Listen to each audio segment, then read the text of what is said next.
I have a bad back and leg. I put everything I'll need in an IKEA rolling cart with caddies on the sides and go from room to room. I look like I'm working in a hotel. I keep things on this cart at all times and it's kept in a closet. I refill before I start cleaning. It helps move things I find from room to room back to where they belong. I put bags on the side for trash and dirty cloths. Makes life so much easier.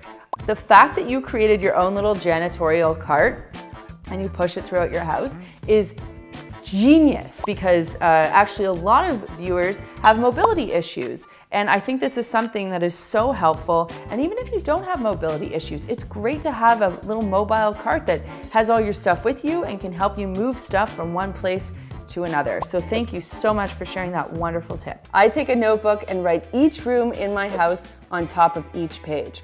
Then I sit in each room and make a checklist on its page of things that I want to do in each room. Next, I go through and highlight each task. Pink for urgent, yellow for really want to do, and green for dream task. I like the dream task.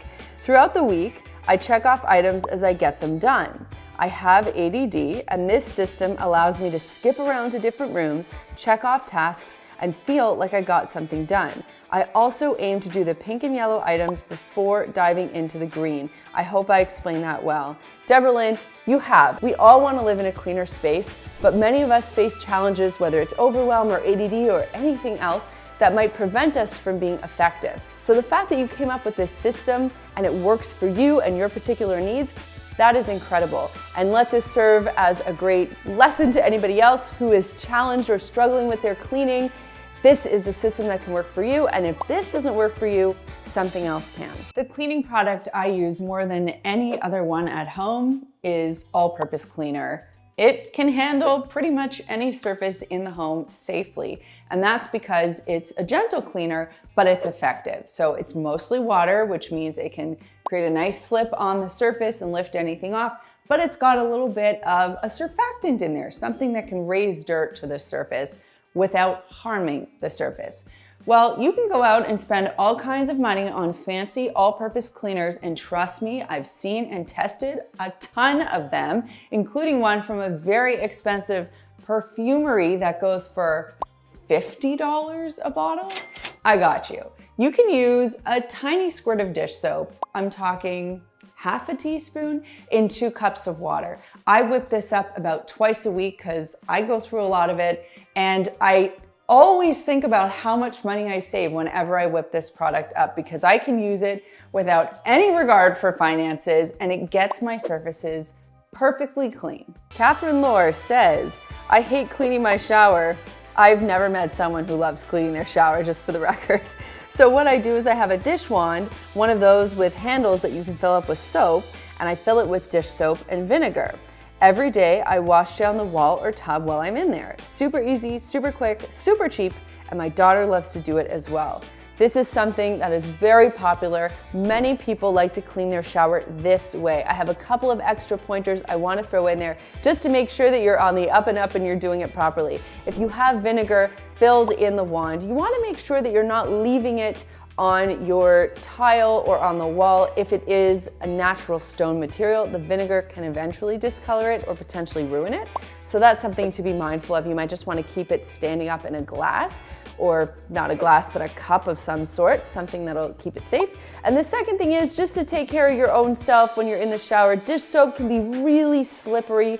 So if you're doing your cleaning, you just want to make sure that you're on a grippy surface so that you're doing it safely. I have repeatedly told people to just make their own glass cleaner and never spend money on store-bought glass cleaner again. It shocks me that people would go out and do this, because vinegar and water does an incredible job at getting your windows clean. And that's as simple as the recipe gets. It's literally equal parts vinegar and water. Mix it together, spray it on your glass, wipe it off. Your glass will look gorgeous, and you will have saved a ton of money.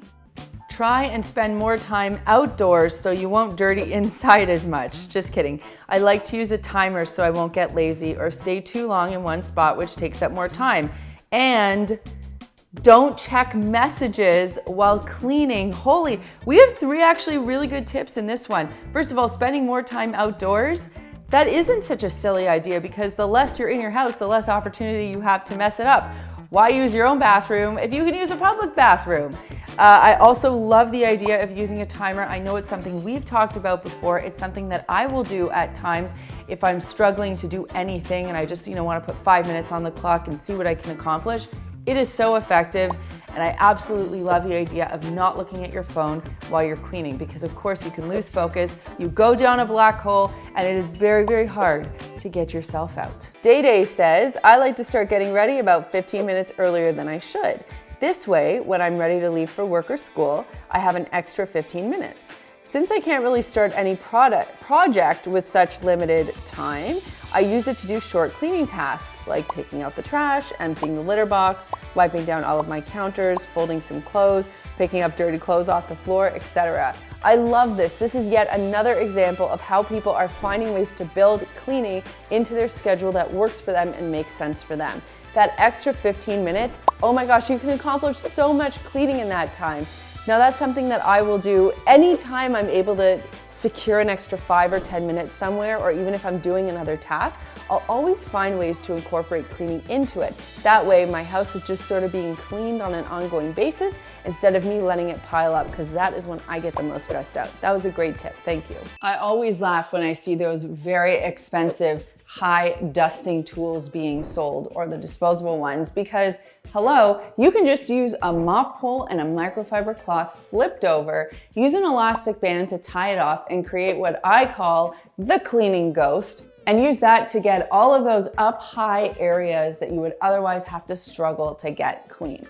I'm talking the tops of doors, corners, light fixtures, just make sure they're turned off, and so much more. The other cool thing about this is you can flip it upside down and you can use it to clean baseboards if bending down or mobility issues present themselves. My number one time saver cleaning tip is involving my 3 boys.